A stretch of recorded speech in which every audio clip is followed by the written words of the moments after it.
theme for July's no-date planner pages. We will be adding Pandora's boxes to our envelopes, a pull tab for a gorgeous ornate box to our first page, and we need to repair our 2025 tab binding as the year is getting chock full and we're only halfway through. Hi everyone, Patty here. I hope you will enjoy these gorgeous pages. I printed off 2 pages of the ephemera page 1 because I want 4 of the almost square boxes and 2 of the long rectangular boxes for my ideas for this month's addition to my planner. These are printed on 28-pound paper. I cut these out and inked around the edges. The square boxes will fit perfectly onto the envelopes that are in my month's planner pages. I've already glued my pages into the planner and ready to embellish a few pieces. I'm using an old envelope to put under the envelope so I don't get glue or distress ink onto the planner page when I ink around the edges. Ink around your edges to give the envelope a darker edge, as these boxes are dark, and darkening the edges helps the box blend into the white envelope. Remove the pull tab for the envelope flap and glue down the envelope flap. We will cut a small slit across the top of the box after we're finished. Ink around the edges on both sides of the envelope. I'm using Distress Ink and Walnut Stain. If you had Scorched Timber, that would work well also. Walnut Stain is my darkest Distress Ink. You don't have to cover the complete envelope, just the edges.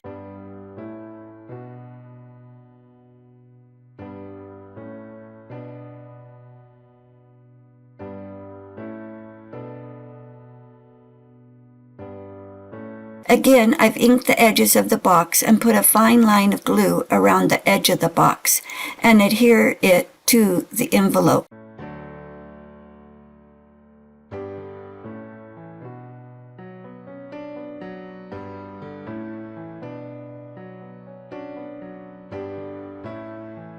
Do this to both sides of the envelope. I flip my back-up envelope or some kind of underlay, that yellow envelope. I put it onto the other side to keep the page from getting glue all over it. Center your box onto the envelope.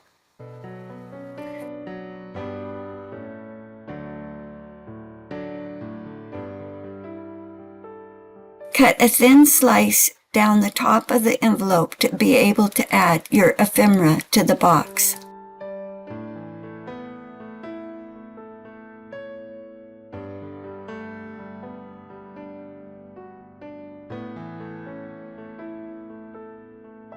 Make sure you can fit a tag or ephemera into your box and nothing got glued that you didn't want glued or closed. If any areas need gluing, make sure you open it and add glue to form a pocket. Ink's a cut edge so no white is showing. What a quick and easy way to make a plain half envelope look great in our journals. Find the other half of the envelope and follow the steps in covering it and adding your box.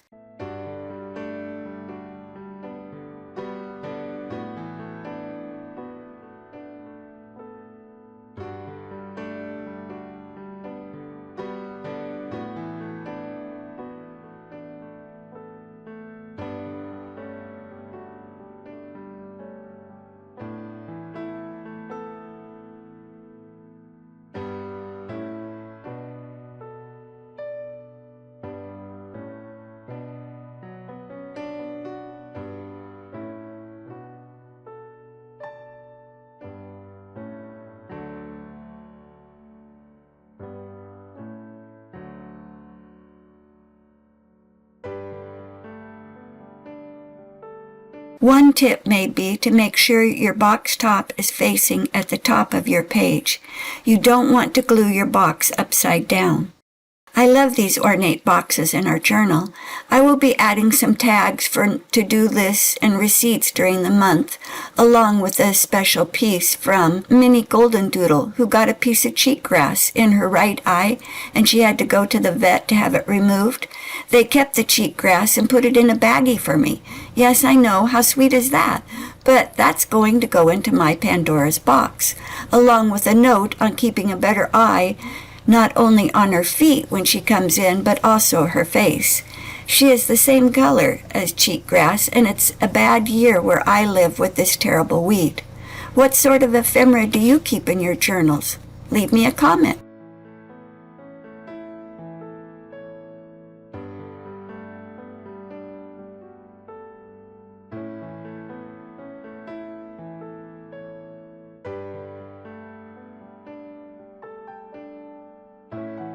This one had a corner I had to glue also, checking the pocket to make sure that it's not glued where I don't want it.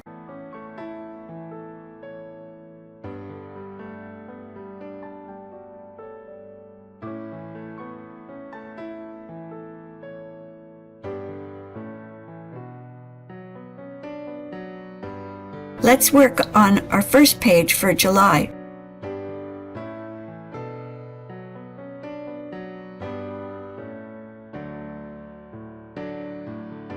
I picked this beautiful page to be my cover page, so I could make a pull-out tab with the box top. I have already printed out 2 of these boxes from the ephemera page 1 and have cut them out. One box I cut the top off. I did cut around the hinge for the top of the box. Glue the top of the box onto a piece of cardstock. We will cut this to fit into our box so we have a pull tab with our box top. My cardstock was bigger than my box top, but we can trim it down later. Let the top dry while we work on the bottom of the box.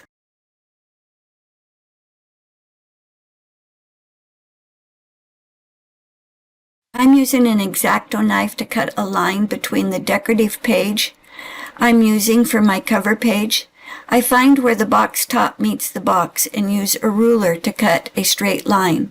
I first thought I would just freehand this cut, but really I can't cut a straight line with a ruler, let alone freehanded, so I found my metal ruler and used it for a straight edge to open the box. Do not go all the way to the edge and cut the box apart. I left about 1/4 of an inch on both sides. This way you will have room to glue the page to our planner. I cut the hinge apart because my box top that I had cut out for the cardstock has the full hinge on it. The pocket needs to be reinforced, so I want to glue the bottom of the box that I had cut off to make the box top. So glue this all over and here to the back side of the cover page. You can use the slit that you cut to line up the bottom of the box and get it where you need it to give it the box some stability.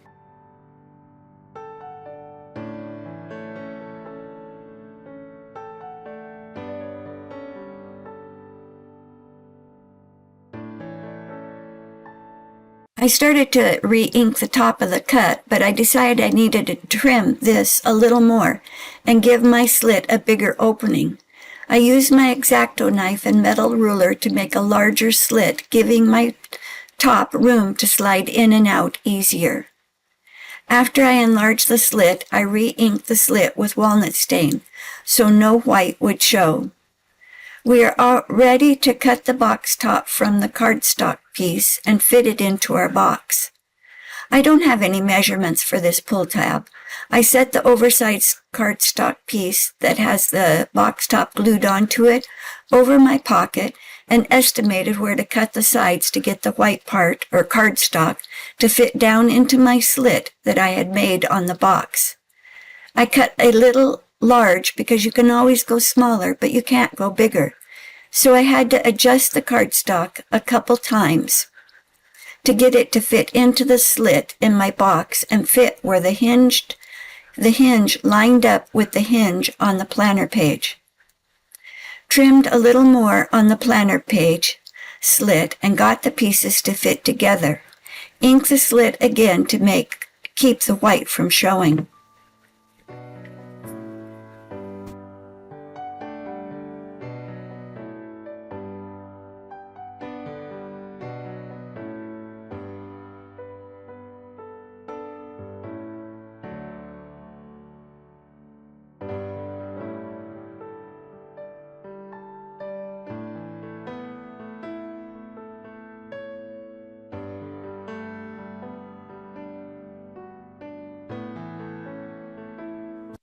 I trimmed to the bottom of the pull tab with my deckled edge cutter. At the same time, I trimmed the cardstock. This way it matched the bottom of the page of my planner with the deckled edge. But if I made another one of these boxes with a pull tab, I would cut the pull tab with a straight cut and the planner page with the deckled edge, not both at the same time like I'm showing. When cutting the pull tab bottom, make sure it is sitting into the box all lined up so it's going to be the right length. Maybe even mark it and cut it separately because I think the pull tab should have a straight edge cut and a little shorter than the box. We will be gluing the planner page to our planner, so the pull tab needs to be a little shorter than the box or it will sit too high in our box. I hope that makes sense because we always learn how to do something just a little better as we make a project. Ink around the edges of the pull tab, and we're ready to glue this gorgeous page into our planner. Check the back and see where the pull tab lines up and glue around the edge only, not gluing our slit closed for our pull tab. I only put a line of glue around the outside edges.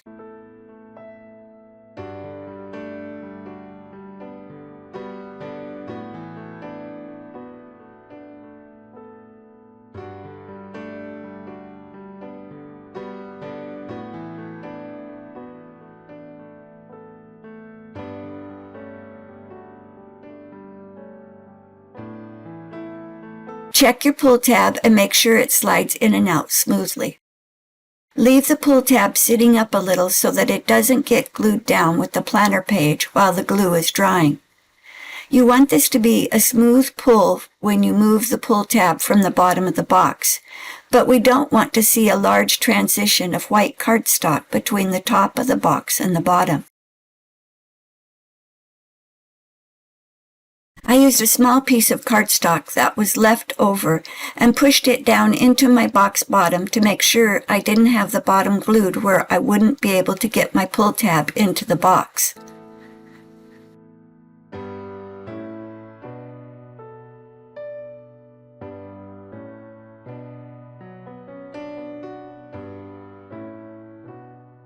I flip through my pages and admire this month's addition to my planner. I seem to be off my mojo, and as I'm getting behind getting this video out, lately as I work through this month's planner pages, I can't help but feel the weight of not having a place of truly calling my own. No home to move into yet. It's a strange kind of limbo, and even with my hands busy, my heart sometimes aches for the comfort of settled walls and familiar corners. Crafting these pages becomes a small act of hope, a way to hold on to routines and beauty while everything else feels so unsettled. Maybe that's why I'm behind on this video. My mind wanders to dream of a future space of organizing and decorating, not just a planner, but real rooms with real light. Still, as I glue and trim, I remind myself that creativity can flourish anywhere, even when life is up in the air. More ranting on that in a minute because I want to get my weekly nomenclature put at the top of the monthly page and get the month added.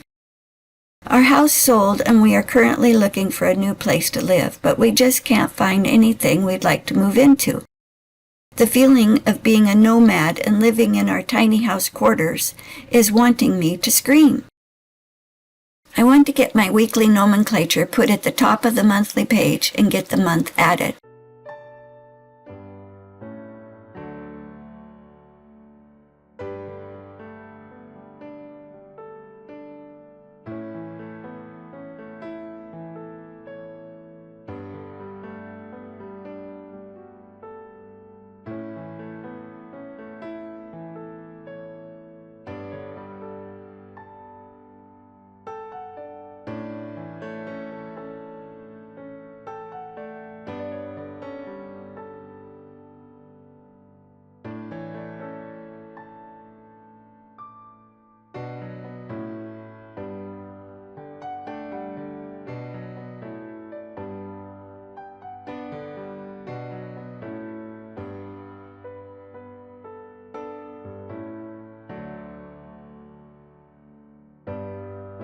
I don't think I will add a July cluster to this first page.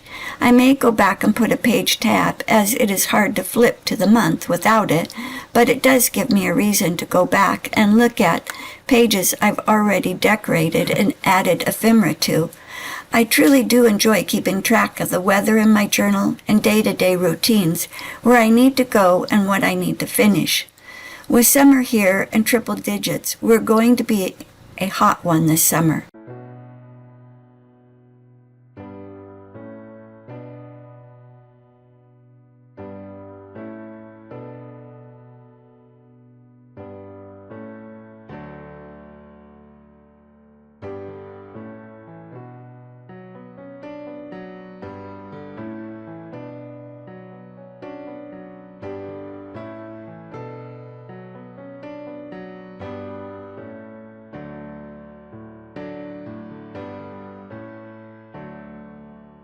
I need to fix my tab binding on this journal, as the journal came apart, so this will be the perfect time to fix the binding, being we're halfway through the year.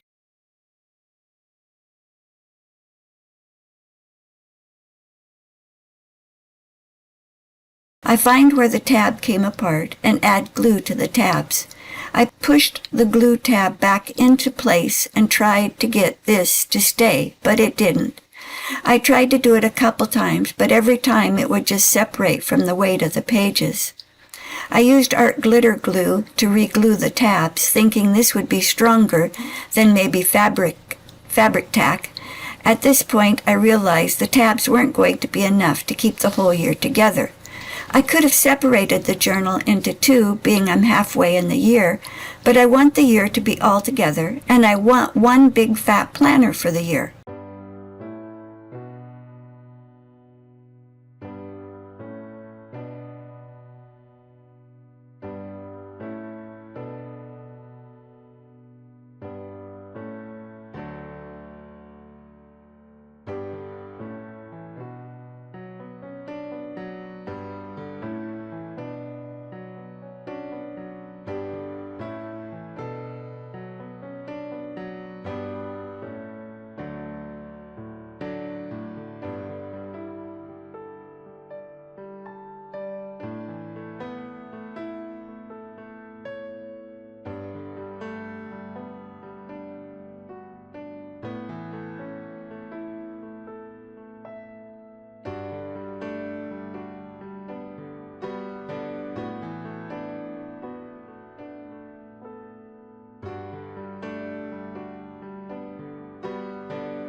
After I glued the tabs into the proper month, I found a piece of material from a pair of old khaki jeans that I ripped to size to fit over the spine, with about 1 inch extra on both the front and back.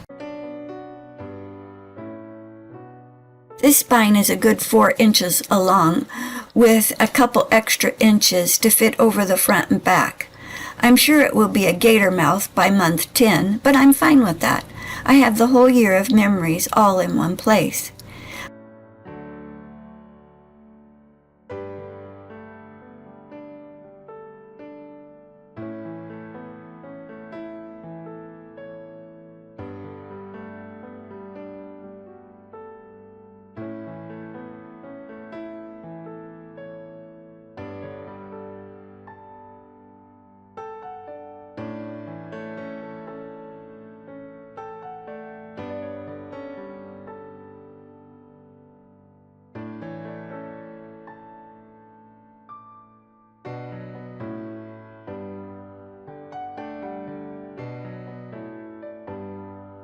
I decided to use a gel medium to glue the material onto the spine.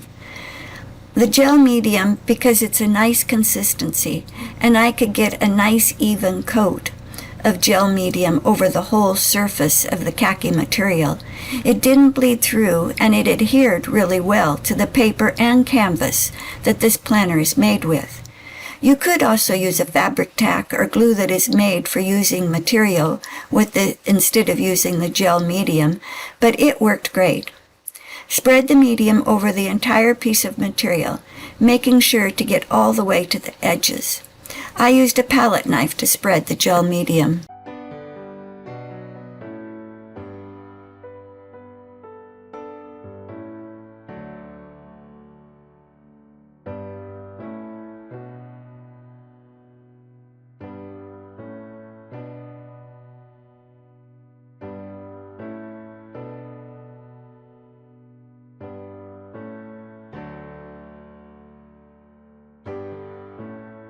Set the planner onto the material, lining the top and bottom of the planner with the material, and pull the material over the front cover and back cover, getting it to lie flat and no buckles or bulges.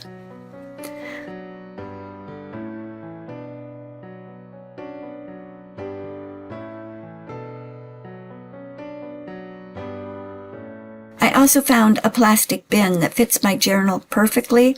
After gluing spines and keeping the pages all lined up, I put this to one side so after I had it all glued, I could set the planner onto the plastic bin and let it dry overnight. After this dried, I decided it needed to have some painting done onto the spine to give it a more finished look to match the cover that I kind of covered up when I put the material on it. But that's fine. That gave me an opportunity to add another leaf and some vines and paint on it. I hope this inspired you to get some new ideas for adding to your planner. Bye now. Have a good day.